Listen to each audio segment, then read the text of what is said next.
हम लोग बात करने जा रहे हैं इंटीग्रेटेड मार्केटिंग कम्युनिकेशन के बारे में। एडवर्टाइजिंग मार्केटिंग में ये एडवांस कंसेप्ट है। अगर आपको एडवर्टाइजिंग और मार्केटिंग को आगे अच्छे से ध्यान से समझना है, उसको किसी ऑर्गेनाइजेशन में प्रैक्टिकली इम्प्लीमेंट करना है, तो ऑर्गेनाइजेशन में जाने के बाद अगर आपको एज अ मार्केटर काम करना पड़ेगा, आपको अपनी ब्रांड को बिल्ड करना है, अपने प्रोडक्ट को प्रमोट करना है, नए प्रोडक्ट को लॉन्च करना है, तो उसके लिए आपको इंटीग्रेटेड मार्केटिंग कम्युनिकेशन की ज़रूरत पड़ेगी।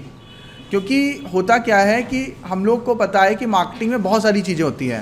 एडवर्टाइजिंग एक अलग कंसेप्ट है, प्रमोशन सेल्स प्रमोशन एक अलग कंसेप्ट है, पर्सनल सेलिंग एक अलग कंसेप्ट है, आपका पब्लिसिटी एक अलग कंसेप्ट है। ये सब अलग अलग कंसेप्ट हैं। इंटीग्रेटेड मार्केटिंग कम्युनिकेशन में आपको मार्केटिंग में अवेलेबल सारे टूल्स एंड टेक्निक्स का एक साथ बेटर सिनर्जी में, बेटर कोऑर्डिनेशन में इम्प्लीमेंट करना होता है। आप अगर किसी भी ब्रांड को बहुत सक्सेसफुल करना चाहते हैं, आप अपने किसी नए ब्रांड को सक्सेसफुली लॉन्च करना चाहते हैं मार्केट में, इंट्रोडक्शन फेज पे है, कोई नया प्रोडक्ट आया, मान लीजिए HUL है, तो HUL के ऑलरेडी सैकड़ों प्रोडक्ट मार्केट में रन कर रहे हैं, लेकिन उसने क्या किया, एक नया प्रोडक्ट लॉन्च किया। तो जब वो नया प्रोडक्ट लॉन्च करेंगे तो उसकी स्ट्रेटजी अलग होगी। जो उनका ऑलरेडी सैचुरेटेड स्टेज में जो प्रोडक्ट चल रहा होगा, जो मतलब प्रोडक्ट लाइफ साइकिल होती है, इंट्रोडक्शन फेज, ग्रोथ फेज, फिर मैच्योरिटी फेज। मैच्योरिटी तब पीक जो होता है कर्व का, उसके बारे में हम लोग आगे बात करेंगे डिटेल में। तो जो अगर पीक पे चल रहा है, उसके लिए आपको एडवर्टाइजिंग जो कैंपेन है वो डिफरेंट होंगे, आपकी मार्केटिंग स्ट्रेटजी डिफरेंट होगी। इंट्रोडक्टरी फेज पे जो आप कैंपेन चलाएंगे, उसका स्ट्रेटजी डिफरेंट होता है। तो अगर आप एज अ मार्केटर काम करने जा रहे हैं किसी भी ऑर्गेनाइजेशन में और आपको IMC नहीं आती है, तो आप फेल हो जाएंगे और ना ही आप जॉब में सर्वाइव कर पाएंगे।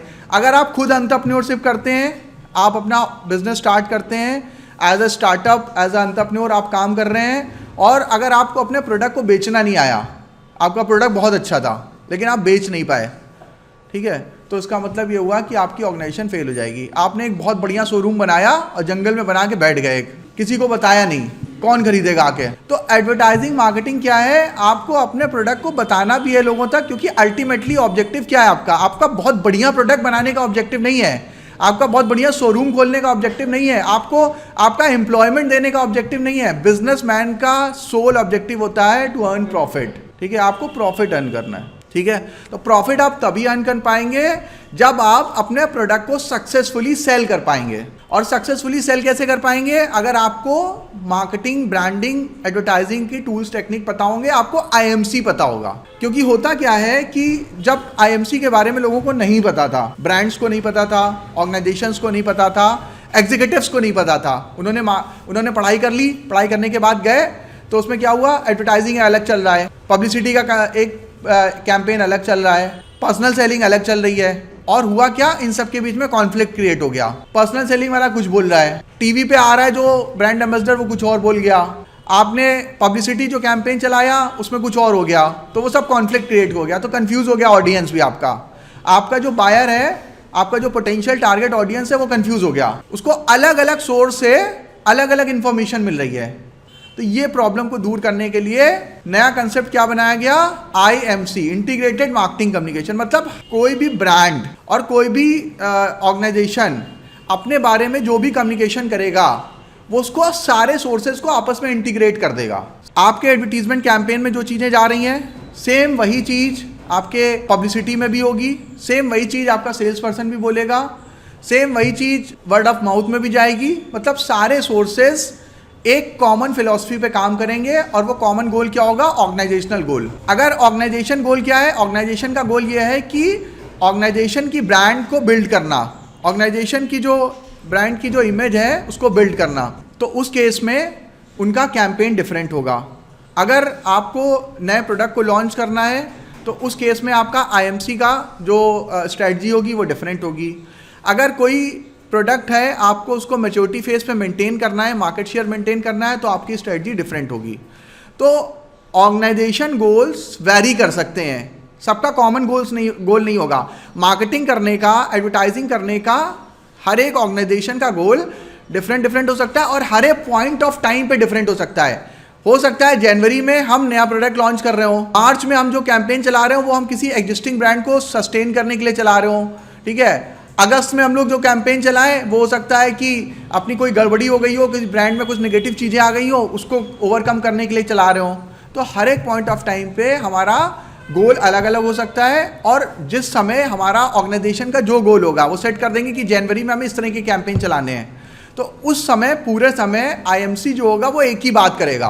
और एडवर्टाइजिंग क्या करता है, एडवर्टाइजिंग पर्सनल सेलिंग को कॉम्प्लीमेंट करता है। फॉर एग्जाम्पल, अगर मैं किसी ब्रांड का हैंडसेट बेच रहा हूँ, ठीक है, अपने किसी टारगेट ऑडियंस को, और वो जो कस्टमर है वो क्या कर रहा है, वो टीवी पे ऐड देख के आया है। अगर मैं एक वीवो का हैंडसेट बेच रहा हूँ और वो कस्टमर जो है वो वीवो का हैंडसेट का ऐड देख के आया, प्लस उसने अपना इंटरनेट पे भी सर्च किया, प्लस उसने क्या किया कि उसके दोस्त ने भी उसको बताया कि हाँ मैं यूज़ कर रहा हूँ, फीडबैक अच्छा है। तो जब आप उसको पर्सनल सेलिंग कर रहे होंगे और वो एडवर्टीजमेंट कैंपेन देख के आया होगा, या उसके दोस्त ने भी उसको वर्ड ऑफ माउथ पॉजिटिव दिया होगा, पॉजिटिव फीडबैक दिया होगा, या फिर उसने इंटरनेट पे भी सर्च कर लिया होगा अपने तरफ से, तो this is called IMC. Internet एक मीडिया हो गया, एडवर्टाइजिंग एक दूसरा मीडियम हो गया, आपका वर्ड ऑफ माउथ एक तीसरा मीडियम हो गया, और पर्सनल सेलिंग तो आप कर ही रहे हैं। तो अब आपके प्रोडक्ट की बिकने की प्रोबेबिलिटी बहुत हाई हो जाएगी।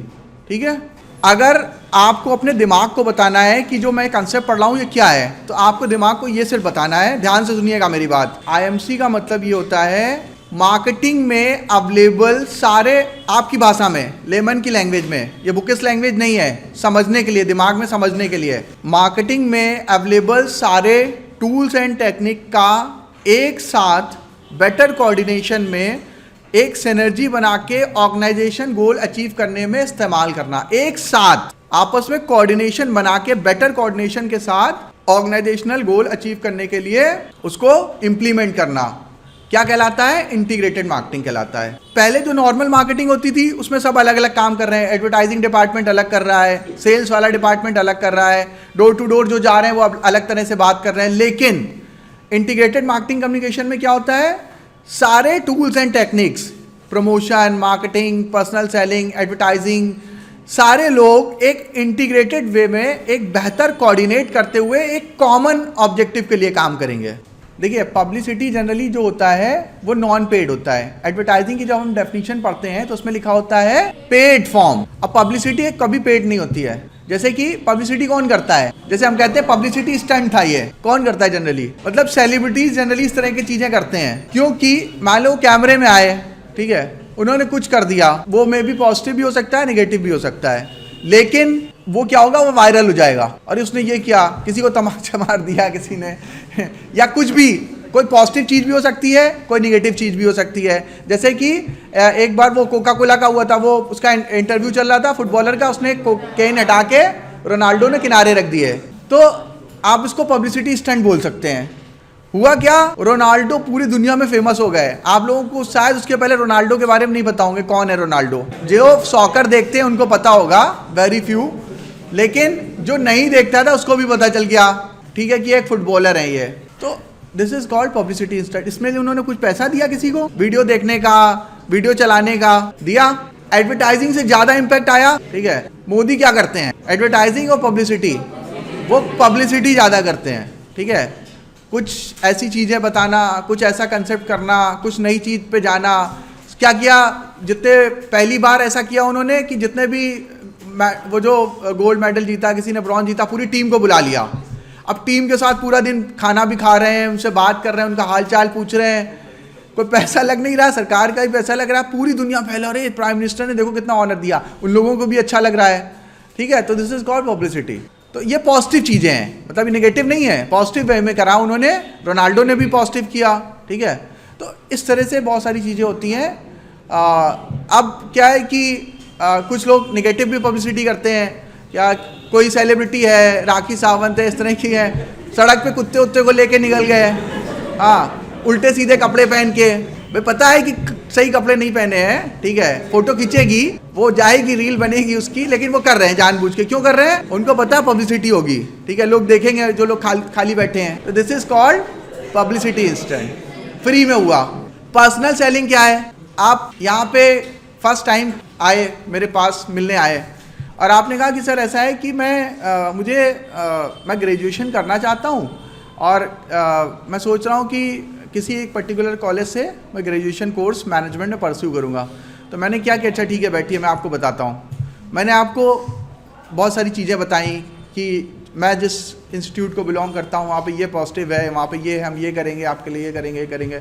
क्या है ये मैं क्या कर रहा हूँ, आप पर्सनल सेलिंग कर रहा हूँ, ठीक है। फेस टू फेस आपको चीज़ें बता रहा हूँ। आप किसी स्टोर पे गए, वहाँ पे ब्रांड प्रमोटर आ गया, आपको लैपटॉप के बारे में बता रहा है, उसने HP की टी शर्ट पहनी हुई है, नोकिया का कोई बंदा आ गया, नोकिया की टी शर्ट पहनी होगी, वीवो का कोई टी शर्ट तो कौन है, ब्रांड प्रमोटर्स हैं। ब्रांड प्रमोटर्स वो क्या कर रहे हैं, चैरिटी कर रहे हैं, उनको अच्छा लग रहा है वो ब्रांड को प्रमोट करने के लिए, वो उनको सैलरी मिल रही है उस बात की, ठीक है। इसी तरह से जो ब्रांड एम्बेसडर्स होते हैं, ब्रांड प्रमोटर ब्रांड एम्बेसडर में क्या डिफरेंस है, ब्रांड एम्बेसडर जो लोग एडवर्टीजमेंट करते हैं बड़े लेवल पे, ठीक है। अमिताभ बच्चन साहब को गुजरात का ब्रांड एम्बेसडर बना दिया गया, तो वो क्या कह रहे हैं कि कुछ दिन तो गुजारिए गुजरात में। तो हमें लगा यार हम लोग हिल स्टेशन तो बहुत जाते हैं, गुजरात भी चलो चल के देखते हैं। अब अमिताभ बच्चन साहब कह रहे हैं, ठीक है, और वो वहाँ बैठे हैं, वहाँ पे वो कुछ खा रहे हैं, गुजराती व्यंजन खा रहे हैं, वो कच्छ के रन में बैठे हैं, दिखा रहे हैं देखिए कच्छ के रन में मून लाइट में कितना अच्छा लगता है। तो ये क्या है, ब्रांड एम्बेसडर बड़े लेवल पे एडवर्टीजमेंट कर रहे हैं। वो पर्सनल सेलिंग नहीं करेंगे, वो मेरे को आगे पर्सनली नहीं बता रहे हैं कि दीक्षित जी चलेंगे वहां पे गुजरात। तो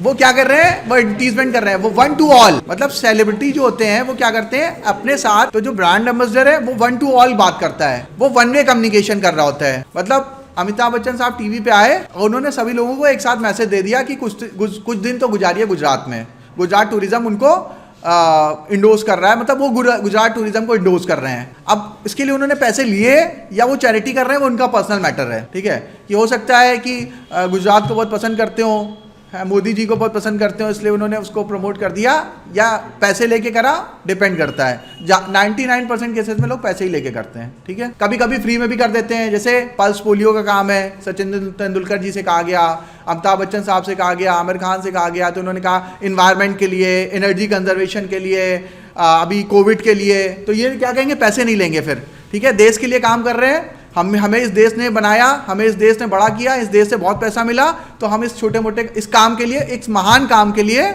हम पैसे नहीं लेंगे सरकार से, तो उन्होंने फ्री में भी कर दिया। तो डिपेंड करता है कि वो क्या ऑब्जेक्टिव क्या है उसका, कोई सोशल कॉज के लिए किया जा रहा है तो हो सकता है फ्री में कर दिया हो, तो वो उसका पर्सनल मैटर है, किसका, ब्रांड एम्बेसडर का। लेकिन जनरली जो सेल्समैन होते हैं, जो पर्सनल सेलिंग कर रहे होते हैं, वो बहुत छोटे लोग होते हैं, वो अपना स्टार्ट कर रहे हैं करियर, तो उनको तो कुछ सर्वाइवल के लिए पैसा चाहिए ना। हम लोग जो वर्ड ऑफ माउथ करते हैं उसमें क्या होता है, पैसे मिलते हैं। वर्ड ऑफ माउथ क्या है, वो फ्री होता है। और अगर कोई ब्रांड, बहुत ध्यान से समझिएगा, अगर कोई ब्रांड किसी इंडिविजुअल को अपना ब्रांड एम्बेसडर बना लेता है, इंडिविजुअल को ब्रांड एम्बेसडर बना लेता है, मतलब उसका जो यूजर है वो उस प्रोडक्ट से इतना ज्यादा इन्फ्लुएंस हुआ, उसके प्रोडक्ट की सर्विसेज से, प्रोडक्ट के फीचर से, उसकी क्वालिटी से, कि वो अपने आप उस प्रोडक्ट की तारीफ करने लगा अपने फैमिली सर्किल में, अपने फ्रेंड सर्किल में, सोसाइटी में, ठीक है। अगर मैंने एक कोई पेन इस्तेमाल किया तो मैं सबको, वो मैं पेन हमेशा पॉकेट में लगा के रखता हूँ। अब मैंने पूरी ज़िंदगी में लाखों बच्चों को पढ़ाया, तो वो सबने देखा कि सर के पास ये वाला पेन रहता है, मतलब अच्छा होगा, ठीक है, कोई ख़राब चीज़ तो रखेंगे नहीं, अच्छा लिखता होगा तभी यूज़ कर रहे होंगे। फिर मैंने क्लास में बताया कि अच्छा इस ब्रांड का जो पेन है वो बहुत अच्छा होता है, आप लोग एग्जाम में यूज़ करिएगा, आपकी राइटिंग भी अच्छी आएगी, स्पीड भी बनेगी। तो अब मुझे क्या, वो पर्टिकुलर ब्रांड वाले कुछ पैसा दे रहे हैं, मुझे उसकी क्वालिटी अच्छी लगी, मुझे उसने अच्छा रिटर्न दिया, मेरा एक्सपीरियंस अच्छा था, तो इसलिए मैं सबको बता दिया। अगर कोई ब्रांड ये करने में सक्सेसफुल हो जाता है तो समझो वो फॉरएवर के लिए अमर हो गया, उस ब्रांड को कोई हिला नहीं सकता। इसको क्या कहते हैं, word of mouth, positive word of mouth जाने लगा। आपने अपने यूजर को ही ब्रांड एम्बेसडर बना लिया, अब भाई साहब अब आप अमर हो गए। अब आपका ब्रांड जो है एकदम बरगद की पेड़ की तरह जड़ें जमा दी उसने, अब वो जमीन के नीचे भी फैल रहा है और ऊपर भी फैल रहा है। क्यों? क्योंकि आपका जो यूजर है वही आपकी तारीफ कर रहा है प्रोडक्ट की। जो बहुत सक्सेसफुल ब्रांड हैं, विंडोज, माइक्रोसॉफ्ट विंडोज, ये किसी को ब्रांड एम्बेसडर रखते हैं? विंडोज का कौन ब्रांड एम्बेसडर है? इंटेल का कोई है? हर एक कंप्यूटर में इंटेल और AMD लगा होता है, उनको कोई ब्रांड एम्बेसडर की जरूरत है? क्यों? क्योंकि उनका प्रोडक्ट इतना बेहतर है और उसका कोई ऑप्शन भी नहीं है, प्लस उसकी क्वालिटी अच्छी है। मुझसे कोई पूछता है भाई कौन सा लैपटॉप में कौन सा प्रोसेसर लेना है, या कौन कंप्यूटर असेंबल करा रहे हैं कौन सा प्रोसेसर लगाएं, मैंने कहा ऐसा है, इस समय Ryzen 9 लगा लो, बेस्ट रिजल्ट मिलेंगे, आपका परफॉर्मेंस ओरिएंटेड टास्क भी करेगा, गेमिंग भी बहुत अच्छी करके देगा। तो अब क्या किया मैंने, मैं उसका मुरीद हो गया उस प्रोडक्ट का, क्योंकि मैंने इस्तेमाल किया है, मुझे पता बहुत अच्छी परफॉर्मेंस देता है, तो मैं उसको ब्रांड एम्बेसडर, मैं उसको इंडोर्स कर रहा हूँ। कोई मुझसे पूछ रहा है मैं उसको बता रहा हूँ, नहीं पूछ रहा तब भी बता रहा हूँ, ठीक है, तो ये स्टेज पे अगर कोई ब्रांड पहुंच जाता है तो अब उसको कोई ब्रांड एम्बेसडर हायर करने की जरूरत नहीं है, पैसे खर्च करने की जरूरत नहीं है, उसके यूजर ही उसको प्रोपोगेट कर रहे हैं, उनको कुछ भी करने की जरूरत नहीं होती, अब वो फॉर एवर चलेगा। बस उनको करना क्या है, अपने प्रोडक्ट को धीरे धीरे अपग्रेड करते रहना है, यानी कि R&D में पैसा खर्च करना है, R&D, रिसर्च एंड डेवलपमेंट, ठीक है। हाँ, सेल्स प्रमोशन शॉर्ट टर्म होता है, आप कोई डिस्काउंट दे रहे हैं, कोई ऑफर दे रहे हैं, कोई फॉर एवर देते रहेंगे, ठीक है, छोटे समय के लिए होता है। जैसे अभी क्या है, मैं एक एग्जांपल दूं, अभी उस दिन मैं 26 जनवरी का दिन था, 26 जनवरी का ही दिन था, और उसके एक दिन पहले कॉलेज खुला था, 1 या 2 दिन पहले की बात है, मैं जब लास्ट डे कॉलेज आया था, आपके एक टीचर ने आके मुझसे बताया कि ये इस समय मनी कंट्रोल पे ऑफर चल रहा है, ये 26 जनवरी को सिर्फ 99 रुपीज़ में 1 ईयर का सब्सक्रिप्शन दे रहे हैं।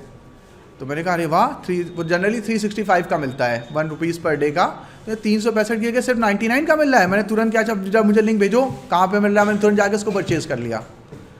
तो ये क्या था, सेल्स प्रमोशन था। वर्ड ऑफ माउथ तो कितना अच्छा बताते रहे, मुझे खुद ही पता है कि मनी कंट्रोल अच्छा काम करता है, ठीक है, उनसे ज़्यादा तो मुझे पता है जिसने मुझे रेकमेंड किया, लेकिन मैंने परचेज क्यों किया, उस समय उसका प्राइस मुझे ज़्यादा लग रहा था, 100 रुपये का मिला, 99 का मिला, 99 तो कुछ नहीं होता है, एक बार दे देंगे साल भर के लिए, क्या जा रहा है, अच्छा काम करेगा, अच्छी सर्विस मिलेगी, मुझे फ़ायदा मिलेगा, तो अगली साल रिन्यू करा लेंगे, महंगे दाम पे करा लेंगे, एक बार देखे तो चला के।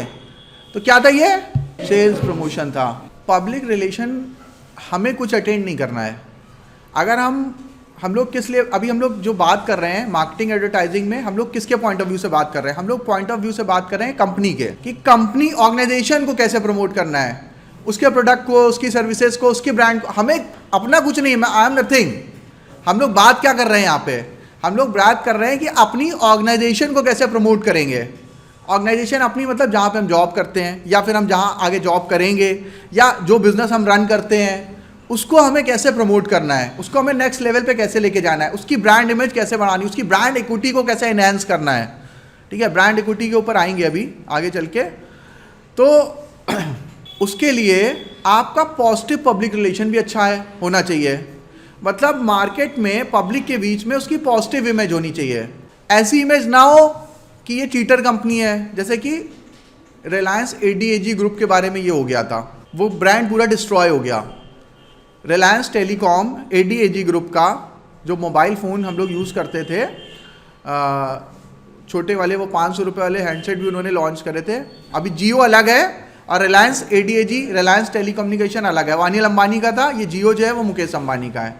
शुरुआत में जब लॉन्च हुआ था तो वो दोनों मिलके ही कर रहे थे, तो पूरी फैमिली बिजनेस था, धीरू भाई अंबानी भी थे उस समय, ठीक है।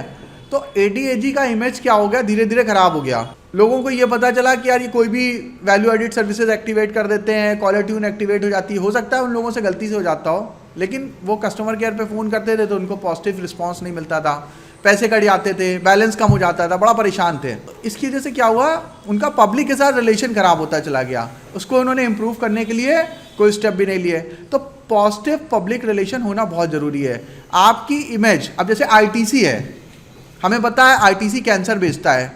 कैंसर बेचने का मतलब, ITC का सबसे ज़्यादा काम है सिगरेट बेचने का, अलग अलग ब्रांड्स आते हैं उसके सिगरेट के, और सिगरेट पीने से कैंसर होता है, ठीक है, लाइफ कम होती है, सबको पता है कि ये बहुत नुकसानदायक ब्रांड है। लेकिन आप कहीं पे भी चले जाएंगे, किसी हॉस्पिटल में, किसी बड़ी जगह पे, कहीं किसी लाइब्रेरी में, तो आपको पता चलेगा लाइब्रेरी के गेट पे लगा है बाई ITC, ऑपरेशन थिएटर के गेट पे लगा है ITC।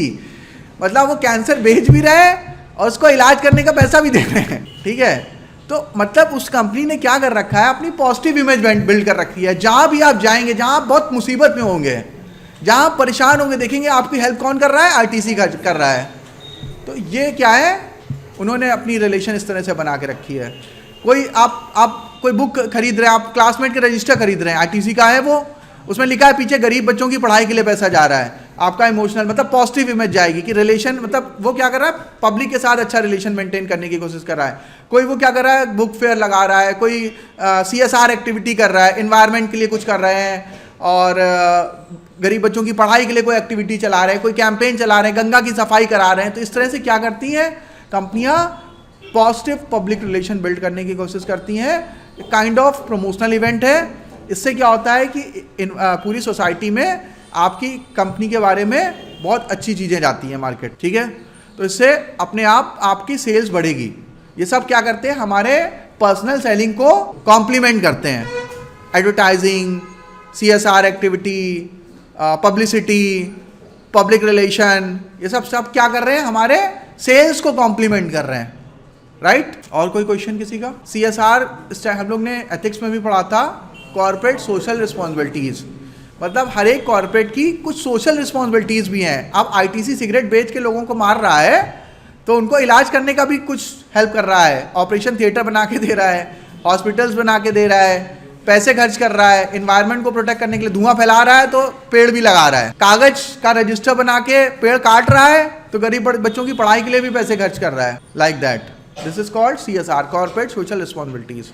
तो इन सारे के सारे टूल्स का कंबाइंड फॉर्म में एक साथ इस्तेमाल जब कंपनी करती है अपने ऑर्गेनाइजेशनल गोल को अचीव करने के लिए, तो क्या कहलाता है, इंटीग्रेटेड मार्केटिंग कम्युनिकेशन, राइट। आगे बढ़ते हैं। एडवर्टाइजिंग के बारे में हम लोग पहले बात कर चुके हैं। Any paid form of non personal presentation. Non personal मतलब मैं पर्सनली आपके पास आके नहीं बता रहा, या जो ब्रांड एम्बेसडर है, वह मैंने आपको क्या एग्जांपल दिया कि अमिताभ बच्चन साहब मेरे को पर्सनल मेरे घर पे आके नहीं बता रहे हैं कि गुजरात चलेंगे क्या, कुछ दिन गुजारेंगे गुजरात में। वो टीवी पे एक बार उन्होंने वीडियो रिकॉर्ड कर दिया, अब वो पूरी दुनिया में चल रहा है और पूरी दुनिया के लोग गुजरात में आ रहे हैं कि अमिताभ बच्चन साहब ने कहा है।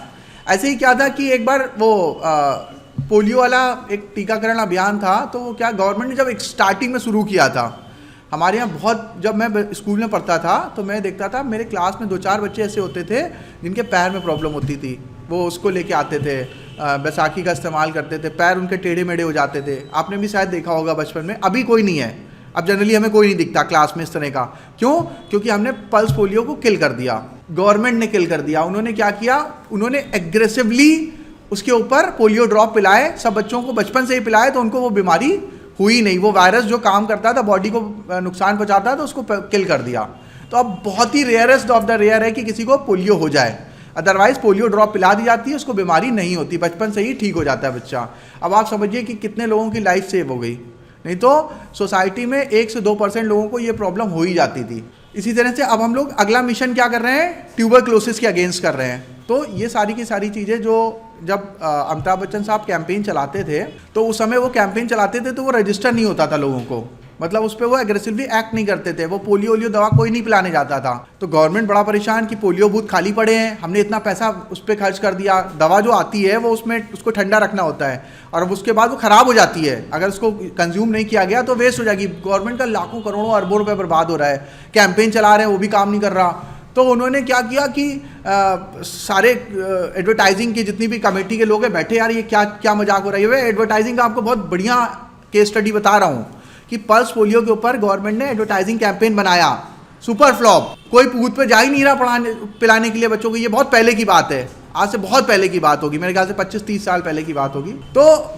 अब गवर्नमेंट भी परेशान और जो एडवर्टीजमेंट कैंपेन जिनको दिया गया था, उनको पैसे दिए गए थे कि वो भी परेशान कि यार क्या हो रहा है, हमने सबसे सुपर स्टार जो इस हिंदुस्तान का उसको लेके आ गए, वो भी कह रहा है, उसकी बात नहीं सुन रहे लोग। तो अब इसके ऊपर रिसर्च हुई कि क्या यार प्रॉब्लम क्या है। तो उसमें हुआ क्या, उस समय जो अमिताभ बच्चन साहब की पोजीशनिंग क्या है, अभी पोजीशनिंग हम लोग पढ़ेंगे, पढ़ भी चुके हैं ऑलरेडी। अमिताभ बच्चन साहब की उस समय मार्केट में क्या पोजीशनिंग थी, angry young man, angry young man की पोजीशनिंग थी, चॉकलेटी हीरो की पोजीशनिंग नहीं थी, ऋषि कपूर और इन लोग की थोड़ा सा वैसे वाली पोजीशनिंग थी, ठीक है। लेकिन अमिताभ बच्चन साहब की मार्केट में क्या पोजीशनिंग थी, लोगों को लगता था एंग्री यंग मैन। तो अब वो क्या हाथ जोड़ के बड़ा पोलाइटली बोल रहे हैं, पोलियो बूथ पे आइए, वो जो एक्सपर्ट आए उनका ये तो गड़बड़ कर रहे हो आप, इनकी पोजीशनिंग दूसरी है, ठीक है। मतलब फरारी की पोजीशनिंग है कि इसको स्पोर्ट्स कार है वो, और तुम क्या कर रहे हो, उसको वो माइलेज बहुत देती है। अरे यार जिसको माइलेज लेना होगा, हाँ जिसको माइलेज लेना होगा वो फरारी क्यों चलाएगा भाई। अगर किसी को माइलेज लेना होगा, ज़्यादा पेट्रोल तो वो दूसरे देखेगा, वो ऑल्टो खरीदेगा, कुछ तरह की गाड़ी खरीदेगा। फरारी तो तभी खरीदेगा जब उसको एडवेंचर चाहिए, उसको भगाना है स्पोर्ट्स ट्रैक पे। तो आप अमिताभ बच्चन साहब को काम करा रहे हो ऑल्टो वाला, तो वो काम नहीं बन पा रहा है। तो वो आए, फिर उसको कैंपेन को चेंज किया, बिल्कुल सही कहा बच्चे ने कि उन्होंने कैंपेन को चेंज किया, थोड़ा गुस्से में आए, फिर उन्होंने डांटना शुरू किया। उन्होंने देखा कि जो डिसीजन मेकर पावर किसकी है, जो गांव में दादा दादी होते थे वो मेन डिसीजन मेकर थे, और उनके माइंड में अमिताभ बच्चन साहब की जो इमेज थी वो एंग्री यंग मैन की बनी थी, पुरानी वाली, ठीक है, दीवार, जंजीर, ठीक है वो वाली। तो फिर वो आए गुस्से में, बोले भेजा है कि भेज दें, और मतलब डांटने लगे। जब डांटने लगे तो लोग घबरा गए, अमिताभ बच्चन साहब गुस्सा हो गए हैं, भेजो बहू को लेकर जाओ, उसको पिला के आओ, अमिताभ बच्चन साहब गुस्सा हो रहे हैं पोलियो पिला के आओ। उसके बाद बूथ में भीड़ आने लगी, तो उन्होंने क्या किया, जो फरारी का काम था, जिसका जिस तरह पोजीशनिंग थी, उसको उसी तरह से इस्तेमाल किया, ठीक है। तो जब उन्होंने एंग्री हो गए वो, और उसी लहजे में उन्होंने अपनी डायलॉग डिलीवरी करी, उन पे सूट नहीं कर रहा था कि आके हाथ जोड़ के काम कर रहे हैं, वो सूट नहीं कर रहा, वो उनको उनसे उनकी पोजीशनिंग से मैच नहीं कर रहा था। यहाँ पे क्या होता है, एडवर्टाइजिंग कैंपेन आपका सक्सेसफुल तब होता है जब आप सही ब्रांड एम्बेसडर को सही तरीके से यूज करते हो। फॉर एग्जाम्पल, आपको थम्स अप की पब्लिसिटी करनी, थम्स अप का एडवर्टाइजमेंट कैंपेन चलाना है, ठीक है, और आप क्या करें कि आप कैटरीना कैफ को ले आ रहे हैं, तो वो स्लाइस में ठीक है लेकिन अगर आपको थम्स अप का विज्ञापन करना है तो आपको सलमान खान को या ऋतिक रोशन को या रणवीर कपूर को, इस तरह के कुछ मैचो इमेज वाले स्टार को लेके आना पड़ेगा। वो आएगा, हेलीकॉप्टर से कूदेगा, पूरा कंटेनर उठा ले जाएगा, तूफानी कुछ करेगा, क्योंकि थम्स अप पीने वाले को तूफानी चाहिए, उसको स्ट्रांग चाहिए, उसको कोई मतलब वो साबुन का विज्ञापन थोड़ी ना है, क्योंकि हेरोइन आ रही है, वो कह रहे चाहिए ठीक है मीठा वाला ड्रिंक है पी लो, वो बनेगा नहीं। इसलिए एडवर्टीजमेंट कैंपेन में हमें ध्यान रखना है कि जो ब्रांड एम्बेसडर का हम लोग इस्तेमाल कर रहे हैं, उसकी इमेज प्रोडक्ट की इमेज से मैच करनी चाहिए। लक्स का है, केस स्टडी कर लेते हैं 1 मिनट में।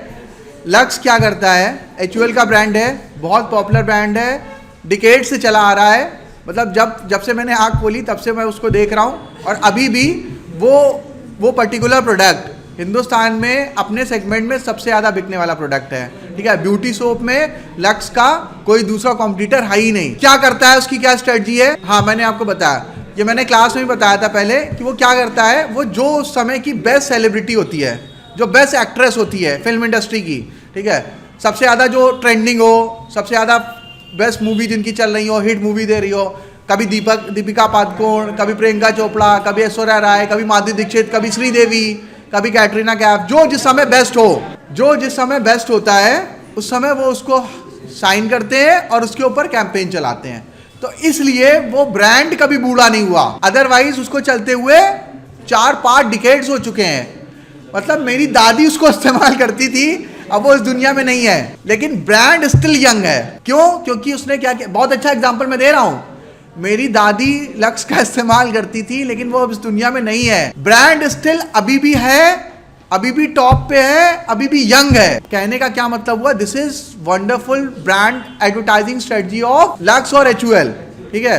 एचयूएल जो है वो इतना बढ़िया ब्रांडिंग स्ट्रेटजी को चल रहा है कि वो क्या करता है, बिल्कुल फ्रेश ले लेता है जो भी ट्रेंडिंग में हो हीरोइन, उसी को हायर कर लो, तो लोगों को क्या लगता है कि बिल्कुल ये फ्रेश ब्रांड है, अभी तो ट्रेंड में चल रहा है, और जैसे ही वो हीरोइन थोड़ा सा आउटडेटेड होती है तुरंत हटा देते हैं उसको, ज्यादा टाइम नहीं देते हैं, जो नया ट्रेंड में आए तुरंत उसको ले लो, क्योंकि उनको तो ब्यूटीफुल और यंग दिखाना है। जो सबसे ज्यादा ब्यूटीफुल, सबसे ज्यादा यंग दिखेगा उसी को वो सामने रखेंगे हमेशा, नहीं तो चेंज करते रहते हैं। इसकी वजह से कई सारी बूढ़ी औरतें उसका इस्तेमाल करके भगवान के पास चली गई, लेकिन वो ब्रांड अभी भी यंग बना है और वो फॉर एवर यंग रहेगा अगर इसी स्ट्रेटजी को फॉलो करता रहेगा। बहुत बढ़िया स्ट्रेटजी है एडवर्टाइजिंग कैंपेन की, तो उसमें अगर वो उस तरह का करेंगे तो वो बेकार हो जाएगा। तो उसमें क्या करते हैं, वो इसी तरह की फेस का, आगे आप ध्यान से समझिएगा, और इंटरेस्टिंग एग्जांपल मैं आपको देने जा रहा हूँ और मजा आएगा। एडवर्टाइजिंग में क्या लिखा हुआ है, any paid form of non personal presentation and promotion of ideas goods and services by an identified sponsor. तो हम लोग पहले भी बहुत बार डिस्कस कर चुके हैं कि इसमें एक आइडेंटिफाइड स्पॉन्सर होता है जो प्रमोट कर रहा होता है अपने ब्रांड को। लक्स के केस में एचयूएल, ठीक है, पतंजलि के केस में पतंजलि प्रोडक्ट्स जो अभी है, कोलगेट मंजन का विज्ञापन आ रहा है, कोलगेट पॉमोलिव उसको प्रमोट कर रहा है, तो उसका एक पेरेंट कंपनी है, उसका प्रमोटर है, उसका प्रमोट कर रहा है, पैसे खर्च कर रहा है। उसके लिए उसने क्या किया, एक ब्रांड एम्बेसडर हायर किया। ब्रांड एम्बेसडर क्या कर रहा है, नॉन पर्सनल प्रेजेंटेशन दे रहा है, आपके सामने आके प्रेजेंट नहीं कर रहा, पहले से उसने एड फिल्म बना ली या उसकी फ़ोटो खींच ली, एक पूरा एड डिज़ाइन हो गया, प्रिंट मीडिया में भी जा सकता है, अमिताभ बच्चन साहब की फ़ोटो लगा दी, कुछ लिख दिया, सारे फीचर्स लिख दिए, उसको न्यूज़पेपर में, मैगजीन्स में पब्लिश कर दिया गया। वो भी क्या है, एडवर्टीजमेंट है। बिल बोर्ड्स में होल्डिंग्स लगा दी पूरे देश में, अलग अलग जगहों पे, स्ट्रैटेजिक लोकेशन पे। रेडियो में एडवर्टीजमेंट चला दिया गया, उनकी आवाज़ पे कुछ चल रहा है, ठीक है। तो एडवर्टीजमेंट में नॉन पर्सनल प्रेजेंटेशन होता है, सामने जाके प्रेजेंटेशन नहीं कर रहे होते हैं, और एक साथ हजारों लाखों लोगों को टारगेट करते हैं। इनिशियल कॉस्ट काफ़ी ज़्यादा होती है, लेकिन एवरेज कॉस्ट बहुत कम होती है। अगर आप पर्सनल सेलिंग कर रहे होंगे या कुछ और कर रहे होंगे तो आपकी उसमें कॉस्ट बहुत ज़्यादा लगेगी, क्योंकि आपने एक बंदे को हायर किया, वो एक एक को जाके प्रोडक्ट के बारे में बता रहा है। एक दिन में 20-25 लोगों को बता पाएगा मैक्स टू मैक्स। लेकिन यहाँ पे क्या है, एक ऐड चला, एक बार में लाखों लोगों तक आपका मैसेज पहुँच गया। नेगेटिव क्या है उसमें, आपको फीडबैक नहीं मिल पाया। आपने अपनी बात तो बता दी, उसको कुछ पूछना है तो नहीं मिल पाया। तो फिर इसके लिए हम लोग क्या करेंगे, इंटीग्रेटेड मार्केटिंग कम्युनिकेशन। आपने क्या किया, उस ऐड को किसी सक्सेसफुल यूट्यूबर के वीडियो में बीच में डाल दिया। इनिशियल जैसे अभी वीडियो चला रहे थे, पहले ऐड चलने लगा, ठीक है, वरुण मल्होत्रा का ऐड आ गया। अब वरुण मल्होत्रा का ऐड मेरे में क्यों आया, क्योंकि हम भी, उनका जॉनर और मेरा जॉनर एक ही है, ठीक है। मैं फाइनेंस के ऊपर बात करता हूँ, मैं इन्वेस्टमेंट के ऊपर बात करता हूँ, और वो भी उसी के धुरंधर योद्धा है, वो भी यही काम करते हैं। तो उनका ऐड, वो अपना ऐड चला रहे हैं, तो वो उससे रिलेटेड जितने भी वीडियोस हैं उसमें वो जा रहा है। तो यहाँ पे क्या होता है कि जब आप एडवर्टीजमेंट कैंपेन रन करते हैं, तो एक आपने क्या किया कि जो आपका टारगेट ऑडियंस है वहाँ वाले में उसको चलाया। अब क्या है, किसी को फीडबैक देना है तो फीडबैक भी दे सकता है, ठीक है, कमेंट कर सकता है। आपने अपना खुद का सोशल पेज बना रखा है, उसमें वरुण मल्होत्रा ने अपनी वेबसाइट भी बना रखी होगी, अपना खुद का उनका यूट्यूब चैनल है, किसी को उसमें फीडबैक देना है वहीं पे दे सकता है। तो जब आप IMC का इस्तेमाल करते हैं, जब आप प्योर एडवर्टाइजिंग कर रहे हैं, तो आपको कस्टमर की रिक्वायरमेंट नहीं पता चलेंगी, उसका फीडबैक नहीं पता चलेगा, उसके प्रॉस कॉन्स क्या हैं, वो आपसे क्या चाहता है, वो आप नहीं समझ पाएंगे। लेकिन जब आप IMC का इस्तेमाल करते हैं, आपने उसमें इंटरनेट को मिक्स कर दिया, आपने उसमें सोशल नेटवर्किंग को मिक्स कर दिया, आपने उसमें दूसरी टूल्स एंड टेक्निक्स को मिक्स कर दिया, अब आपको पास कंप्लीट इन्फॉर्मेशन आ रही है अबाउट कि आपका जो कस्टमर है उसकी क्या नीड है, उसकी क्या वांट्स हैं, ठीक है। तो आप अपने ऐड को भी इम्प्रूव कर सकते हैं, ब्रांड एम्बेसडर को भी चेंज कर सकते हैं, प्रोडक्ट के फीचर्स को, पोजीशनिंग को भी अपने हिसाब से या रिक्वायरमेंट के हिसाब से ऊपर नीचे कर सकते हैं। सेल्स प्रमोशन हम लोग डिस्कस कर चुके हैं। शॉर्ट टर्म होता है, कोई डिस्काउंट देना है, हमें शॉर्ट टर्म में अपनी सेल्स को, इसको नोट भी करते रहिएगा, साथ ही साथ जो सामने डेफिनेशंस लिखी हैं इनको नोट करते रहिएगा, आपके काम आएगा। सेल्स प्रमोशन क्या है, शॉर्ट टर्म है। आपको शॉर्ट टर्म में सेल्स को इनहेंस करना है, बूस्ट करना है, बढ़ाना है। तो आपने क्या किया, शॉर्ट टर्म इंसेंटिव ले आए, डिस्काउंट कर दिया, एक्स्ट्रा दे दिया, बाय 1 गेट 1 फ्री कर दिया, बाय 1 गेट 2 फ्री कर दिया। एकदम एक्सपायर होने वाला है प्रोडक्ट, पर फेंकने से अच्छा है, जलाने से अच्छा है कि हम इसको ऑफर में दे दें। तो इस तरह के सेल्स प्रमोशन टेक्निक का इस्तेमाल होता है। Short term incentives to encourage the purchase और सेल ऑफ प्रोडक्ट और सर्विसेज। उसकी सेल्स को बढ़ाने के लिए लोग और इंटेंसिवली उसको बाई करें, इसलिए शॉर्ट टर्म में कोई इंसेंटिव दिया जाता है। किसको दिया जाता है, बायर को दिया जाता है, ताकि वो प्रोडक्ट परचेज करें। अब मैं गया बिग बाजार में शॉपिंग कर रहा था, मुझे फ्रूटी खरीदने का कोई मन नहीं है, ना कोई मेरा प्लान है कि फ्रूटी खरीदेंगे, लेकिन वहाँ गए तो देखा लिखा बाय 1 गेट 2 फ्री, बड़ी बोतल में 2 लीटर की। हमने कहा यार एक के साथ 2 फ्री, ऐसा रख लेते हैं, ठीक है, तो रख लिया। कोई प्लान नहीं था, कोई खरीदने का आइडिया नहीं था, कोई स्ट्रेटजी नहीं थी। मेरे जो लिस्ट थी सामान की घर से मिली थी उसमें भी नहीं था, लेकिन just because of aggressive offer और सेल, जैसे मैंने आपको एग्जांपल दिया मनी कंट्रोल का सब्सक्रिप्शन, मुझे कुछ खरीदने का प्लान नहीं था, लेकिन एकदम से किसी ने बताया 99 रुपीज़ में मिल रहा है, अच्छा ठीक है चलो तुरंत खरीद लिया। तो ये क्या करते हैं, ऐसे लोगों को जिनके मन में थोड़ा सा उस ब्रांड के बारे में कुछ सॉफ्ट कॉर्नर है, पता है उनको उस प्रोडक्ट के बारे में, पता है कि ठीक है फ्रूटी पियेंगे तो तब कोई मर नहीं जाएंगे, ठीक है प्रोडक्ट टेस्ट अच्छा होता है, पार्ले का है, अच्छा ब्रांड है, अच्छा प्रोडक्ट है, तो लेकिन क्यों खरीदें, गले में ख़राब है, ठंडी का मौसम चल रहा है, लेकिन अगर एक के साथ 2 फ्री है तो वो आदमी लालच में खरीद लेता है। यही चीज़ है कि सेल्स प्रमोशन क्या करता है, शॉर्ट टर्म में एकदम से इंसेंटिव देता है। अच्छा वो इतने एग्रेसिव इंसेंटिव क्यों देता है, या तो एक्सपायरी का पास आ रही है प्रोडक्ट की, ठीक है, आप उस प्रोडक्ट को उठा के देखेंगे, मैं चेक कर लेता हूँ क्योंकि मैं मार्केटिंग का प्रोफेसर हूँ, फाइनेंस का प्रोफेसर हूँ, तो मैं पैसा कितना लग रहा है और क्या मिल रहा है वो हम जरूर चेक करते हैं। तो उसको उठा के देखा, चाहे एक्सपायरी में 15 दिन बचे हैं, इसलिए वो ठीक है, इसलिए वो जो है पी डालेंगे ज़बरदस्ती तो ये होता है ना, जल्दी से ख़त्म कर लो। तो जब देखते हैं प्रोडक्ट की एक्सपायरी करीब आ रही होती है, तब इस तरह के एग्रेसिव ऑफर चलाते हैं वो।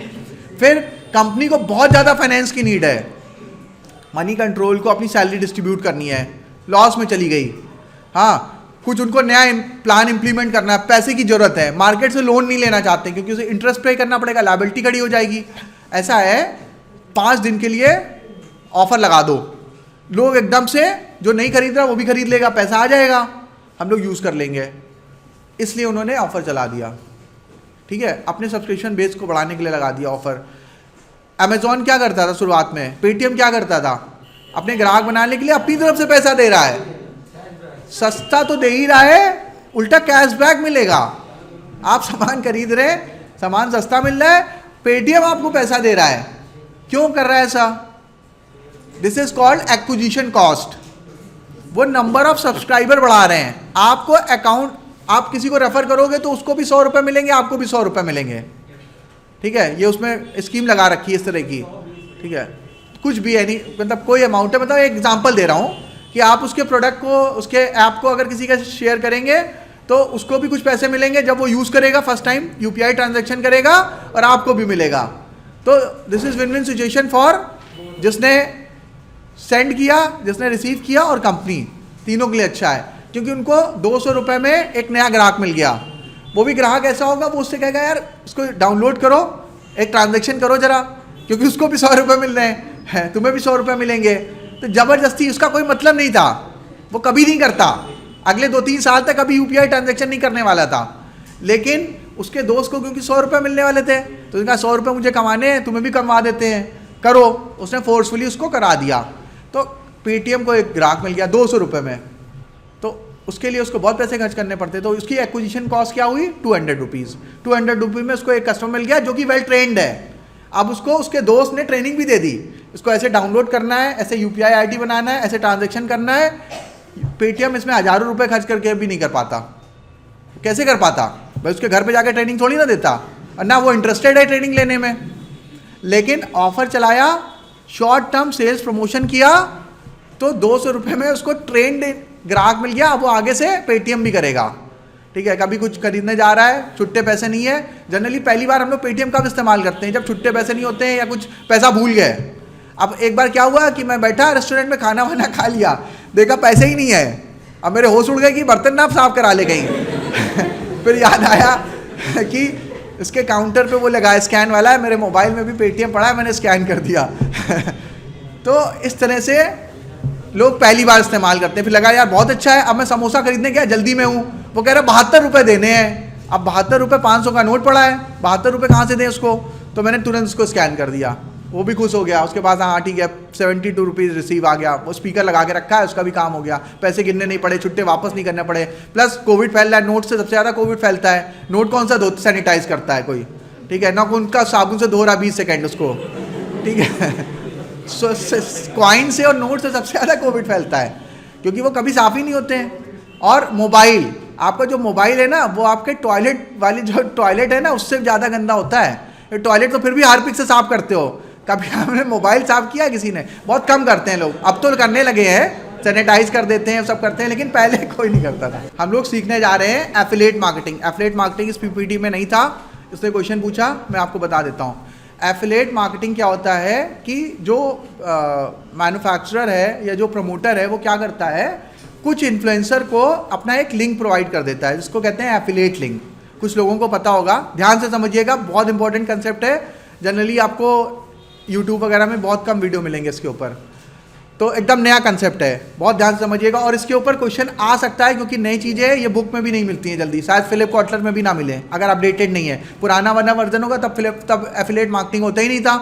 कॉटलर साहब को भी नहीं पता था एफिलिएट मार्केटिंग क्या है, वो तो अभी आया है। ठीक है, तो मैं आपको बता देता हूँ। एफिलिएट मार्केटिंग का मतलब ये होता है कि जनरली बहुत सारे प्रमोटर होते हैं ऑर्गेनाइजेशन के, वो क्या करते हैं कि कुछ एफिलिएट्स हायर करते हैं, जो इन्फ्लुएंसर हैं, जिनका एक ऑडियंस बनी हुई है, जिनकी बात लोग सुनते हैं, समझते हैं, मानते हैं, उनको पता है कि हाँ इनका इमेज है, पॉजिटिव इमेज है, तो वो क्या करते हैं कि जैसे यूट्यूबर है, उन्होंने क्या किया, लैपटॉप का उनका चैनल है, लैपटॉप के बारे में बात कर रहे हैं कि ये लैपटॉप ऐसा है, वो लैपटॉप ऐसा है, तो उन्होंने एक दिन अनबॉक्सिंग, जैसे मैंने एक दिन क्या करा कि आसूस ROG की अनबॉक्सिंग करी। अच्छा प्रोडक्ट है, मैंने खुद खरीदा है, मैंने उसके फीचर्स बताए, उसके प्रॉस बताए, कॉन्स बताए, क्या अच्छाई है क्या खराबी है सब बता दिया। साथ ही साथ मैंने क्या किया, अमेजॉन का एक एफिलिएट लिंक मैंने कह दिया कि अगर आप परचेज करना चाहते हैं, अगर आपको अच्छा लग रहा प्रोडक्ट, तो आप डिस्क्रिप्शन में लिंक पे दिए गए लिंक पे क्लिक करके परचेज कर सकते हैं। अब ऐसा करने से भाई अगर जिसको परचेज करना है तो अमेजॉन से ही परचेज करता वो जाके, तो अगर वो मेरे लिंक से परचेज करेगा उसको कुछ एक्स्ट्रा पे नहीं करना है, जितना अमेजॉन पे वो जैसे क्लिक करेगा सीधे अमेजॉन पे पहुंच जाएगा। हमने उसको एक रास्ता बता दिया आसान है, वो सर्च, उसका टाइम बचा दिया, पहले प्रोडक्ट के पूरे फीचर्स बता दिए, अच्छाई खराबी बता दी, अब उसको खरीदने का मन है तो मैंने लिंक दे दिया, उसका टाइम बचाया, उसकी हेल्प करी। इसके बदले मुझे क्या फ़ायदा हुआ, जब उसने परचेज़ किया तो अमेजॉन ने मुझे कुछ एफिलिएट इनकम दे दी, कुछ परसेंटेज जो उसने डिसाइड किया होगा उस प्रोडक्ट में। इससे क्या हुआ, again win win situation for all 3 parties. Amazon के लिए क्या हुआ, एक सीधे ग्राहक आया, बिल्कुल उसको माइंड क्लियर था, उसने वीडियो देखा था, उसको प्रोडक्ट अच्छा लगा था, उसको खरीदने का मन था, पहले से गया सीधे खरीद लिया उसने। और उस बंदे को क्या फ़ायदा हुआ, बायर को, कि अब उसको 100 जगह सर्च नहीं करनी पड़ी गई, टेंशन नहीं, उसको पता है कि ये मिस्टर दीक्षित जो चीज़ प्रोडक्ट बताते हैं इन्होंने खुद भी इस्तेमाल किया है, और ये क्योंकि 2 साल से इसका इस्तेमाल कर रहे हैं, अच्छा रिजल्ट है, ये अगर इनके लिए अच्छा काम कर रहा है तो मेरे लिए भी अच्छा काम करेगा, उसका ट्रस्ट है, उसने तुरंत खरीद लिया, उसको उसका भी टाइम बच गया। प्लस मुझे क्या फ़ायदा हुआ, मुझे उस प्रोडक्ट के बारे में बता के मैंने जो वीडियो देखा तो मेरे व्यूवरशिप बढ़ रही है, प्लस मुझे थोड़ी सी इनकम भी मिल गई, तो ये सभी के लिए बढ़िया है। This is called affiliate ecosystem. तो ये नया कंसेप्ट है, तो इस तरह से सब एक दूसरे की हेल्प कर रहे हैं और नुकसान किसी का नहीं हो रहा, इसमें किसी का नुकसान हुआ, किसी का कोई नुकसान नहीं हुआ, सबका फायदा ही हुआ। मतलब एक ऐसा इकोसिस्टम है ये जिसमें सबका फायदा हो रहा है, नुकसान किसी का नहीं हो रहा, कुछ ना कुछ बेनिफिट सभी को मिल रहे हैं और काम भी हो रहा है, तो इससे अच्छा क्या चाहिए। और अगर आपको अमेजॉन पे जो भी डिस्काउंट ऑफर इंसेंटिव मिलने थे वो तो मिलेंगे ही मिलेंगे, आप मेरे लिंक से जाएं और डायरेक्टली जाएं, जो डिस्काउंट मिलना है और जो प्राइस है, ऐसा नहीं होगा मेरे लिंक से अगर आप जाएंगे तो आपको ज़्यादा प्राइस पे करना पड़ेगा, ऐसा कुछ है ही नहीं। ठीक है, एफिलिएट मार्केटिंग क्लियर हो गया। हाँ, तो अगर मैंने किसी को रेफरल लिंक भेजा, कि मैंने क्या किया कि मेरे पास ब्रॉडकास्ट लिस्ट बनी हुई है जिसमें मेरे 1000 लोग हैं, अलग अलग 4 लिस्ट बना रखी है मैंने व्हाट्सएप पे, मैंने उन 1000 लोगों को वो लिंक भेज दिया, शेयर कर दिया उनके साथ कि इस पे जाके ऐप डाउनलोड करें, आपको 100 रुपये मिलेंगे, मुझे 100 रुपये मिलेंगे। ठीक है, तो ये क्या है, ये एफिलिएट लिंक ही है। This is called affiliate marketing, यानी आप एफिलिएट मार्केटिंग कर रहे हैं। मीशो में क्या करते हैं हम लोग, ठीक है, उसका लिंक सबको भेजते हैं, प्रोडक्ट भेजते हैं, उसमें खरीदता है, परचेज करता है, अगर कोई लिंक के थ्रू परचेज कर रहा है तो हमें पैसे मिल रहे हैं और उसका भी फायदा हो रहा है, तो ये एफिलिएट मार्केटिंग है। This is called affiliate marketing. और इससे रिलेटेड बहुत इंपॉर्टेंट कंसेप्ट है, पेपर में पूछा जाना चाहिए, और नहीं पूछा जाएगा तो जब कभी आप किसी कंपनी में जॉब के लिए इंटरव्यू में बैठेंगे तब पूछा जाएगा, और आपको इस कंसेप्ट के बारे में पता होना चाहिए, न्यू कंसेप्ट है। नेक्स्ट पॉइंट है public relation, building good relation with the companies various building good relation with the companies various publics by obtaining favourable publicity, building up a good corporate image and handling और heading off unfavourable rumours, stories and event. Public relation हम लोग already अभी बात कर चुके हैं थोड़ी देर पहले, ये डेफिनेशन है उसकी, पेपर में लिखना है तो ये लिखना होगा आपको, समझने के लिए मैंने बताया था कि पब्लिक रिलेशन में क्या होता है कि public company, corporate organisation public के साथ एक बढ़िया रिलेशन बनाना चाहती है, पॉजिटिव इमेज बनाना चाहती है, और कभी कभी वो क्या करती है कि कोई उसके बारे में नेगेटिविटी चल रही है। जैसे कि नेस्ले का एक केस स्टडी लेते हैं, आपको याद होगा कि एक समय ये था कि लोगों ने नेस्ले खाना बंद कर दिया था, नेस्ले मैगी का इस्तेमाल करना बंद कर दिया था, मार्केट से गायब हो गई थी। ठीक है, उसमें ये आ गया था कि इसमें लेड बना है, इसमें हार्मफुल है, जहरीली है, ये सब। उन्होंने क्या किया था, टनों मैगी फ्री में बांटा नहीं गरीबों को, उसको ले जाके एसीसी की जो फर्नेस होती है ना, भट्टी जहाँ पे सीमेंट बनाते हैं वो, उसमें भट्टी में जला डाली, और पता नहीं इस तरह की फर्नेसेस में जला डाली, ट्रकों के ट्रकों ले गए वहाँ पे जाके जला दी। जब कोई बड़ी कंपनी का कोई प्रोडक्ट बिक नहीं होता है तो उसको फ्री में बांटते नहीं है, उसको जला डालते हैं, डिस्ट्रॉय कर देते हैं। क्यों?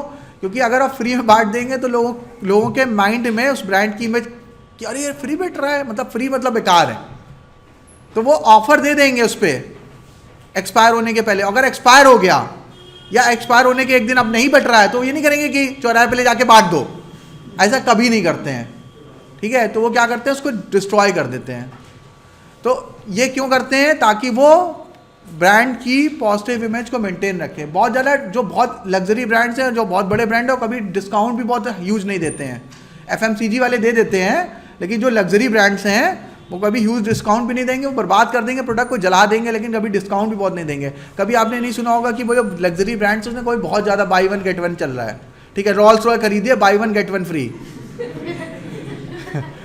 ठीक है। तो ऐसा नहीं होगा उसमें, क्योंकि वो लग्जरी है प्रोडक्ट, उसको खरीदने वाले। अभी आपने वो न्यूज़ सुनी होगी कि मुकेश अंबानी ने हिंदुस्तान की सबसे महंगी कार खरीदी है, रॉल्स रॉय खरीदी है, और उसको मॉडिफाई करा के 13 करोड़ की बैठी है उनको। 6.5-7 करोड़ का उसका MRP था और उसको मॉडिफाई कराया 13 करोड़ का, तो 6 करोड़ का मॉडिफिकेशन हुआ है उनके लिए, मतलब स्पेशल उसमें फीचर्स लगाए गए हैं। तो पब्लिक रिलेशन नटसेल में ऑर्गेनाइजेशन पब्लिक के साथ अपनी पॉजिटिव इमेज बिल्ड करने के लिए कुछ एक्टिविटीज़ करती है, वो पब्लिक रिलेशन कहलाते हैं। और इसके थ्रू वो अपनी जो नेगेटिविटी चीज़ें हैं उनको दूर करने की कोशिश करती है, रूमर्स को रिमूव करने की कोशिश करती है, और लोगों के माइंड में अपना positive trust, positive brand image बनाने की कोशिश करती है। इसमें प्रोडक्ट बेचने पे फोकस नहीं होता है। पब्लिक रिलेशन जो इवेंट होता है उसमें ये नहीं कहेंगे कि ये सेल, ये इसका, ये प्रोडक्ट है, इसके ये फीचर्स है, ये नहीं करेंगे। वो पूरे ब्रांड को एक पॉजिटिव नज़रिए से पेश करने की कोशिश करेंगे। कुछ ऐसा इवेंट करेंगे जिससे ये लगेगा कि ये ब्रांड अच्छा कर रहा है, ठीक है, ब्रांड के ऊपर बात होती है। प्रोडक्ट सेलिंग पेज पे एम्फेसिस नहीं होता है। Personal selling very important. अगर किसी के अंदर सिर्फ 2 स्किल्स हैं, HR skills and selling skills, वो बहुत सक्सेसफुल होगा लाइफ में। स्टीव जॉब्स क्या ग्रेट साइंटिस्ट थे, बहुत बड़े कोडर थे, बहुत बड़े इंजीनियर थे। वो सेलिंग स्किल्स अच्छी थी उनकी, और HR स्किल्स अच्छी थी। वो लोगों से काम करा के चीज़ों को बेचते थे। जब कोई इवेंट होता था खुद आते थे, ठीक है। और जैसे मार्क जुकरबर्ग हो गए, स्टीव जॉब्स हो गए, ठीक है, ये लोग क्या करते हैं, एक ही ड्रेस पहनते हैं रोज। टाइम कंफ्यूज नहीं होना कि अरे आज कौन सा कपड़ा पहनना है, आज कौन सी ड्रेस इस पैंट के साथ कौन सी शर्ट मैच कर रही है, टाई कौन सी इसके साथ मैच करेगी, शूज़ कौन से पहन, ये सब में टाइम बर्बाद नहीं करते हैं। एक ब्लू डेनिम है, एक ब्लैक टी शर्ट है, मार्क जुकरबर्ग के पास एक ग्रे वाली टी शर्ट खरीद रखी, 12 वही पहननी है उनको, कोई कन्फ्यूज़न नहीं है। टाइम बर्बाद नहीं करना है सोचने में। ये तो हम लोग करते हैं, middle class, lower middle class लोग। अच्छा ये वाली ड्रेस, अब वो वाली ड्रेस, अब इसमें इसी में समय बर्बाद कर रहे हैं। 1-2 दिन की शॉपिंग ही हो रही है, ड्रेस ही चूज कर रहे हैं। क्यों? क्योंकि उनके ज़िंदगी का लक्ष्य ही वही है कि बस ठीक है, इतने ही में खुश हो गए। वो लोग जो बहुत बड़े लोग हैं, उनका बहुत ब्रॉड लक्ष्य है, उनको पूरी दुनिया को कॉन्कर करना है। मेटावर्स बना दिया। स्टीव जॉब को पूरी दुनिया में सबसे बड़ी कंपनी बनानी है अपनी, और कपड़े वपड़े में नहीं पड़ रहे हैं। Mark Zuckerberg, Steve jobs, Bill Gates, मतलब बहुत ज़्यादा ये लोग ये सब चीज़ों पे ध्यान नहीं देते हैं। वॉरेन बफेट के पास एक ही जैसे सूट बना लिए उन्होंने दर्जन भर, अब वही सूट पहन ले रहे हैं बार बार, ठीक है, बदल बदल के। बहुत ज़्यादा है क्या, गंदा हो गया दूसरा पहन लिया, तो नंबर ऑफ सूट्स बना लिए, लेकिन कोई कन्फ्यूज़न नहीं है। तो पर्सनल सेलिंग में अगर आपके पास पर्सनल सेलिंग स्किल्स अच्छी है तो आप डेफिनेटली बहुत सक्सेसफुल होंगे। ऑर्गेनाइजेशन क्या करती है, जब कोई कॉम्प्लिकेटेड प्रोडक्ट होता है, जब कोई ऐसा प्रोडक्ट होता है जिसको बेचने के लिए कुछ स्पेशल स्किल्स लगेंगी, उसको डेमोस्ट्रेट करना है। अब जैसे लक्स साबुन है, अब उसमें क्या कोई टेक्निकल चीज़ है, कैसे नहाना है बताएंगे ठीक है। तो अब लैपटॉप है, मोबाइल फ़ोन है, कोई मशीन है, जैसे ये है, सब गैजेट्स हैं, इसमें कैसे ऑपरेट करना है, आपको ये करना है, फिर ये सॉफ्टवेयर डाउनलोड करना है, फिर इसको ऐसे इंस्टॉल करना है, वो बता रहे हैं। तो इसके लिए क्या चाहिए, आपको एक बंदा चाहिए जो कि आपके कंज्यूमर को डिमोस्ट्रेट करके, ऑपरेट करके, हेल्प करके बताएगा, भाई इसको ऐसे ऐसे चलाना है, कोई दिक्कत हो तो आप ये कस्टमर केयर नंबर है, ये इसका सॉफ्टवेयर मैंने डाल दिया, इसमें मैंने एंटीवायरस डाल दिया, कोई प्रॉब्लम हो तो ये चीज़ करनी है, ठीक है। तो ये सब करने के लिए एक बंदे की ज़रूरत होती है। FMCG प्रोडक्ट है, उसको क्या किया, खोला, मैगी बनाया, खा लिया, ठीक है। कोई प्रोडक्ट है, मंजन है, पेस्ट निकाला, ब्रश कर लिया, उसमें कोई बहुत ज़्यादा डिमोस्ट्रेट करने, मतलब उसमें बहुत ज़्यादा पर्सनल सेलिंग की ज़रूरत नहीं है। तो जब कभी प्रोडक्ट कॉम्प्लिकेटेड होता है, महंगा होता है, लग्जरी प्रोडक्ट होता है, डेमोस्ट्रेट करने की है, माइक्रो ओवन है, ठीक है, रेफ्रिजरेटर है, एलईडी टीवी है। अब वहाँ पे कोई ना कोई सेल्समैन होगा जो आपको बताए, आप जाएंगे सीधे कोई एलईडी उठा के खरीद के लेके नहीं आ जाएंगे, कोई ना कोई आपको वहाँ बताएगा कि भैया इसमें ये रेजोल्यूशन है, ये स्मार्ट टीवी है, इसमें एंड्रॉयड भी काम करता है, इसमें आप ये कर सकते हैं, वो कर, डेमोस्ट्रेट होता है, यस और नो, ठीक है। तो पर्सनल सेलिंग हमेशा उस जगह काम करती है जब आपका थोड़ा लग्जरी प्रोडक्ट हो, थोड़ा महंगा प्रोडक्ट हो, या महंगा नहीं भी है लेकिन थोड़ा कॉम्प्लिकेटेड है, या ऐसा प्रोडक्ट है जिसमें डिमॉन्स्ट्रेट करने की ज़रूरत पड़ रही है, ठीक है, जहाँ पे उसको करके बताना पड़ेगा एक बार कंज्यूमर को, तभी वो यूज़ कर पाएगा। तो वहाँ पे आपको पर्सनल सेलिंग की ज़रूरत पड़ती है। और पर्सनल सेलिंग स्किल्स अगर किसी की अच्छी है तो वो बहुत सक्सेस, मतलब इंडिविजुअल का ये यूएसपी है। तो क्या लिखा है इसमें, personal presentation by the firm sales force salesman for the purpose of making sales. आप शोरूम में गए, आप मोबाइल खरीदना चाहते हैं, आप गए, वो मोबाइल दे दो, ये पैसे ले लो, ऐसे करके कभी नहीं होता। आप उसके बारे में पूछते हैं, भैया इसमें क्या है, कितनी रैम लगी, आपको पहले से पता है तब भी पूछेंगे।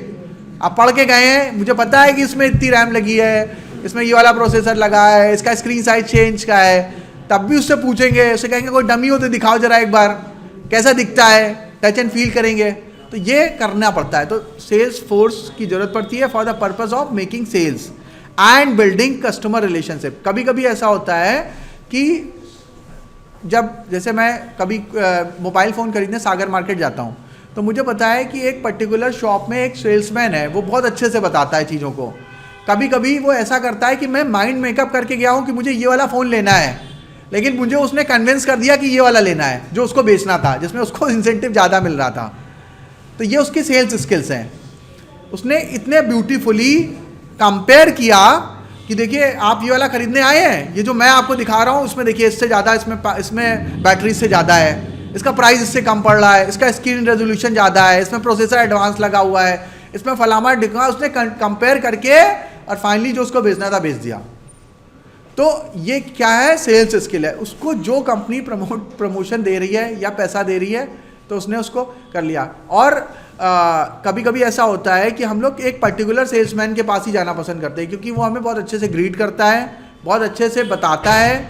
अगर हमें समझ में नहीं आ रहा होता है तो 2 या 3 बार बताता है, इरिटेट नहीं होता है, तो हम उसी के पास जाना पसंद करते हैं। तो पर्सनल सेलिंग बहुत इंपॉर्टेंट फिनोमेना है। ऑर्गेनाइजेशन पर्सनली सेल्स फोर्स का इस्तेमाल करती है अपने प्रोडक्ट को बेचने के लिए। डायरेक्ट मार्केटिंग के बारे में बात कर रहे हैं। डायरेक्ट मार्केटिंग, अब देखिए बहुत सारा ज़्यादा कन्फ्यूज़न ये होता है कि भाई पर्सनल सेलिंग और डायरेक्ट मार्केटिंग में क्या डिफरेंस है। तो डायरेक्ट मार्केटिंग में क्या है कि आप कंज्यूमर से डायरेक्टली कांटेक्ट करेंगे, यानी कि मैन्युफैक्चरर या सर्विस प्रोवाइडर डायरेक्टली कंज्यूमर से कांटेक्ट करता है, जिस तरह से पर्सनल सेलिंग में होता है। पर्सनल सेलिंग में सेल्स फोर्स करती है, इसमें भी सेल्स फोर्स ही करती है, मालिक तो करेगा नहीं, एक आदमी बैठ के, मतलब मुकेश अंबानी सबको मेल कर रहे हैं, ठीक है। तो डायरेक्ट मार्केटिंग में क्या है कि आपको बस पर्सनली नहीं करना है, आप उससे डायरेक्टली कांटेक्ट करेंगे, आप उसको डायरेक्ट मेल करेंगे, आप उसको मैसेज करेंगे, आप टेलीफोन कॉल करेंगे और उससे डायरेक्टली कांटेक्ट करने की कोशिश करेंगे, बीच के सारे मिडिलमैन को हटा देंगे। लेकिन आप उससे बस सामने फेस टू फेस नहीं मिल रहे हैं। पर्सनल सेलिंग में क्या है, फेस टू फेस मिल के बात हो रही है। इसमें क्या है कि आप अपने पास अपनी जगह पे है, वो अपनी जगह पे है, आपने with the help of technology आपने उसको इवन लेटर लिख के भी भेज रहे हैं, अगर वो भी क्या है, डायरेक्ट मार्केटिंग है। पहले क्या होता था, जैसे गूगल वगैरह क्या करता है कि लेटर भेजता है, या कोई बड़ी, पहले क्या आता था, ग्रीटिंग कार्ड चलते थे कि अगर ऑर्गेनाइजेशन होती थी वो अपने जितने भी कस्टमर्स होते थे, अच्छे कस्टमर्स होते थे, सबके यहाँ ग्रीटिंग कार्ड भेजती थी। अभी भी बहुत सारे लोग करते हैं, क्योंकि उसका एक अलग ही वेटेज होता है। जब फिजिकल कोई कार्ड पहुँचता है तो आप ईमेल पे और व्हाट्सएप पे भेज दें मैसेज, उससे उतना इम्पैक्ट नहीं आता है। जब आप फिजिकली कोई कार्ड भेजते हैं तो ज़्यादा इम्पैक्ट आता है। तो वो क्या कहलाता है, डायरेक्ट मार्केटिंग। डायरेक्ट मार्केटिंग क्या है, लिख लीजिए, direct connection with carefully targeted individual consumers. अब देखिएगा यहाँ पे केयरफुली टारगेटेड, इस वर्ड का क्या मतलब है। एडवर्टाइजिंग में हम सबको ही मैसेज भेज देते हैं, हमें पता नहीं है कि वो हमारा टारगेट ऑडियंस है कि नहीं है। फॉर एग्जाम्पल, एक दोपहर में सास बहू वाला सीरियल चल रहा है, ठीक है, उसमें ICICI बैंक का ऑनलाइन अकाउंट ओपनिंग का विज्ञापन चल रहा है। अब उसमें उस वाले में कितने लोग जो हैं वो ऑनलाइन अकाउंट ओपन करेंगे, या कितने लोगों को ऑनलाइन अकाउंट ओपन करना आएगा? बहुत ज़्यादा 5-10% लोगों को, 90% के लिए वेस्ट हो गया, ठीक है। तो जब आप एडवर्टीजमेंट करते हैं तो बहुत ज़्यादा केयरफुली टारगेटेड नहीं होता। आपकी कोशिश रहती है कि हम उस समय में अपना प्रोडक्ट चलाएं जिस समय में मैक्सिमम हमारे यूज़र्स या बायर वो प्रोग्राम देख रहे हो, या फिर आप सास बहू वाले सीरियल की जगह अगर आप उसको बिजनेस चैनल में चलाएं, CNBC में चला लें, जी बिजनेस में चला लें, हाँ ब्लूमबर्ग में चला लें, न्यूज़ चैनल में भी वैसे ही लोग रहते हैं, सभी लोग न्यूज़ देख रहे हैं आजकल तो न्यूज़ चैनल भी वो बेकार बन गए हैं वो, ठीक है।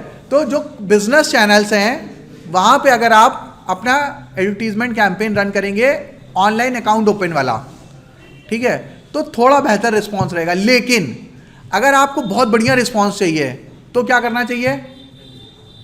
तब हमें क्या करना चाहिए? कैसे, कौन सा मीडियम का इस्तेमाल करना चाहिए? FM में चलाएं, न्यूज़पेपर में, बिजनेस स्टैंडर्ड में भेजें। देखिए इसका बेस्ट प्लेस क्या होगा? इंटरनेट और सोशल मीडिया ही होगा। क्यों?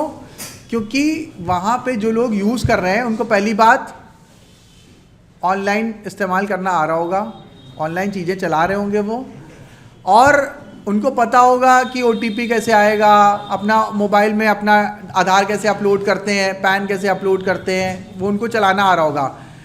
और हम प्रोडक्ट क्या बेच रहे हैं? ऑनलाइन मार्केटिंग, यानी उसमें इंटरनेट का इस्तेमाल करना है, ऑनलाइन करना है। तो भाई साहब टीवी पे देने का कोई मतलब ही नहीं है उसका। टीवी पे आप जनरल अवेयरनेस फैला सकते हो ICICI बैंक की, और उसमें भी आप सोशल मीडिया में भी किस जगह देना है? तो सोशल मीडिया में अगर आप फेसबुक पे अगर ऐड चला रहे हो तो फेसबुक में क्या होता है कि एक टारगेट ऑडियंस को टारगेट करने के लिए हमारे पास फीचर्स होते हैं। वो फीचर्स क्या प्रोवाइड करता है कि एज लगा दी कि हमें भाई 25 साल से लेके 50 साल के लोगों को टारगेट करना है। फिर हमने क्या कर दिया, जनरली मेल्स फाइनेंशियल डिसीजन ज़्यादा लेते हैं, जनरली, मैं बायस नहीं हूँ, कोई जेंडर बायस नहीं हूँ, लेकिन जनरली यही रहता है। तो हमने, अगर हमें अपने पैसे बचा के ज़्यादा रिजल्ट चाहिए तो हमने मेल पे टारगेट कर दिया। दूसरी चीज़ ये कि हमने डेमोग्राफी लगा दी कि अगर अर्निंग का वाला कुछ कैपेसिटी मिल सकता है कि ठीक है मिडिल क्लास फैमिली एटलीस्ट हो, क्योंकि अगर हम 10,000 रुपये मंथली अकाउंट मेंटेन करने वाले हैं तो सबके लिए नहीं है। ज़ीरो बैलेंस वाला तो स्टूडेंट भी ओपन कर लेंगे, ठीक है, लेकिन ज़ीरो बैलेंस वाला ओपन करके हमारा नुकसान है, क्योंकि उसको मेंटेन करना पड़ेगा, पता नहीं पैसा डालेगा नहीं डालेगा। तो अगर हमें चाहिए कि हमें प्रॉफिट कमाना है तो हमें 10,000 रुपीज़ मिनिमम बैलेंस वाला ओपन करना है, तो हम क्या करेंगे कि फिर ऐसा उसमें टारगेटिंग कर देंगे कि जो थोड़ा सा फाइनेंशियली साउंड हो उन्हीं के पास वो ऐड जाए। या फिर दूसरा तरीका ये हो सकता है कि हम उसको मनी कंट्रोल की वेबसाइट पे दे दें, इकोनॉमिक टाइम्स की वेबसाइट पे दे दें, तो वहाँ पे आएंगे ही वो लोग जो लोग थोड़ा सा इन्वेस्टमेंट से रिलेटेड होंगे, उनको समझना होगा, देखना होगा, इन्वेस्टमेंट करते होंगे। अगर उसकी एज कम भी होगी, 22-25 साल का भी कोई होगा, तो उसको भी, अगर वो उस वेबसाइट पे आया है तो मतलब उसके पास पैसा भी है और वो इन्वेस्टमेंट भी करता है, ठीक है, तभी उस वेबसाइट पे आएगा, वहाँ पे कोई एंटरटेनमेंट करने तो आया नहीं है, ठीक है। तो इसका मतलब ये होगा कि फिर हम बहुत ज़्यादा टारगेटेड ऑडियंस को फोकस कर पाएंगे, कम पैसे में बढ़िया रिजल्ट मिलेगा। तो ये सारी की सारी चीज़ें हमें समझनी पड़ेगी। हम एडवर्टीजमेंट कैंपेन बढ़िया तब रन कर पाएंगे जब हमें ये पता होगा हमारा टारगेट ऑडियंस कौन है, कहाँ समय स्पेंड कर रहा है, वो क्या पढ़ रहा है, क्या देख रहा है, उसकी डेमोग्राफी क्या है, एज, इनकम, जोग्राफिकल लोकेशन, ये सब चीज़ें अगर हमारे पास इंफॉर्मेशन है तो हम बहुत ज़्यादा टारगेटेड ऑडियंस को अपने ऐड बेच पाएंगे। इसीलिए क्या होता है कि आजकल अगर हम लोग बात कर होते हैं कि मोबाइल पड़ा हुआ है अगल बगल, आप पिज़्ज़ा की बात कर रहे हैं, थोड़ी देर में आपने मनी कंट्रोल खोला तो नीचे डोमिनोज का ऐड आने लगा, हमने कहा बताइए, ये हाल है। इतनी ज़्यादा इन्फॉर्मेशन वो आपकी इस्तेमाल कर रहे हैं, आपका माइक भी एक्सेस कर रहे हैं, आपका कैमरा भी एक्सेस कर रहे हैं, आपकी GPS की लोकेशन भी एक्सेस कर रहे हैं, आपकी हॉबी भी एक्सेस कर रखी है कि कहाँ पे खाते हैं, क्या करते हैं, आपको क्या चीज़ पसंद है, क्या नहीं पसंद है। आप वही मैंने आपसे कहा कि ये उसी तरह से है कि आपके मम्मी को पापा को नहीं पता आप क्या कर रहे हैं, लेकिन गूगल को पता है सब, ठीक है, कि आप क्या कर रहे हैं, कहाँ घूम रहे हैं, किससे मिल रहे हैं, क्या कर रहे हैं, कहाँ पैसे खर्च कर रहे हैं, क्या देख रहे हैं, सब कुछ पता है उसको, ठीक है। आप मम्मी वापस बता रहे थे क्लास कर रहे हैं, ऑनलाइन क्लास चल रही है गूगल को पता है कि आप क्या कर रहे हैं। तो डायरेक्ट मार्केटिंग में लाइट आ गई, थैंक गॉड, आप उसको नोट कर सकते हैं साथ ही साथ। तो direct connection with carefully targeted individual consumers to both obtaining and immediate response, ध्यान से सुनिएगा, बस इसको खत्म करके क्लास फिनिश करेंगे। To both obtaining and immediate response and cultivate lasting consumer relationship. The use of telephone, mail, fax, email, internet and other tools to communicate directly with specific consumers.